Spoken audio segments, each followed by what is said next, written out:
All right, a quick overview of acid-base disorders and how to interpret them on an ABG.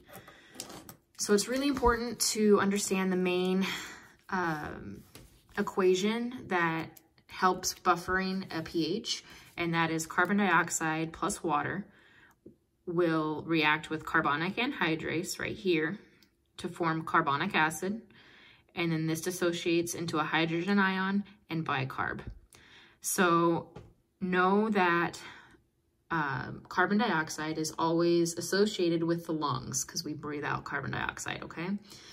And know that bicarb is associated with the liver because that's more of a metabolic side. So carbon dioxide is your respiratory system, aka your lungs, and metabolic would be your liver with the bicarb. So now we can use the acronym ROME. R-O-M-E, respiratory, opposite, metabolic, equal. And what that means is that the ways that your arrows will be pointing will, if it's a respiratory problem, will be opposite. So if your pH is high, your CO2 will be low. And if your CO2 is high, your pH will be low, vice versa. Respiratory opposite, metabolic equal. So if your pH is high, your CO3 will be high. If your pH is low, your bicarb will be low. All right, let's look at an example. So if you are in respiratory acidosis, CO2 and your bicarb. So pH, as we know, a normal is 7.35 to 7.45. So if we are in a state of respiratory acidosis, your pH will be low because you're acidotic, and respiratory is opposite. So the ones that will be opposite that we're going to be looking at in an ABG is your pH and your CO2 because you're dealing with the lungs in a respiratory acidosis.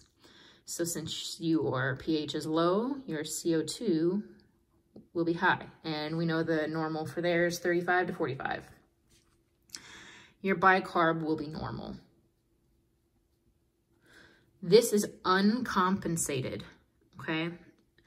To compensate, what your body will do, it will level out your pH. So if you're fully compensated, your pH will go to normal. Your PCO2 will still be high, but now your bicarb will be high. And your bicarb is high because your body is going to want to produce more bicarb in order to buffer out all of the extra hydrogen ions that your body has because you're acidotic. And that will let your body go through this process to the left. So respiratory acidosis, since we're respiratory, our two measurements are going to be opposite. So your pH will be low, your CO2 will be high, your bicarb will be normal. Metabolic acidosis, metabolic is equal. And when you're metabolic, you're dealing with your bicarb. So your pH, since we're acidotic, will be low. Your PCO2 will be normal. And your bicarb will be low. So metabolic equal. See how both these arrows are both pointing down because they're both of these values are low. So when this becomes compensated, your pH will go to normal. Your bicarb will stay low, but your hydrogen or your CO2 will then in turn go low to compensate. Okay. Respiratory alkalosis. So alkalosis, your pH will be high, PCO2 and bicarb. Respiratory opposite. So your CO2 will be low because your pH is high. Opposite, your bicarb will be normal. To compensate, your pH will go to normal. Your CO2 will still be low, but then your bicarb will be low to compensate for that. In compensation, the CO2 and bicarb will be in the same directions. Notice how on every single, no matter if you're alkalosis or acidosis, when you're compensated, the CO2 and the bicarb are always going the same direction. All right, so our last example is, this is supposed to say metabolic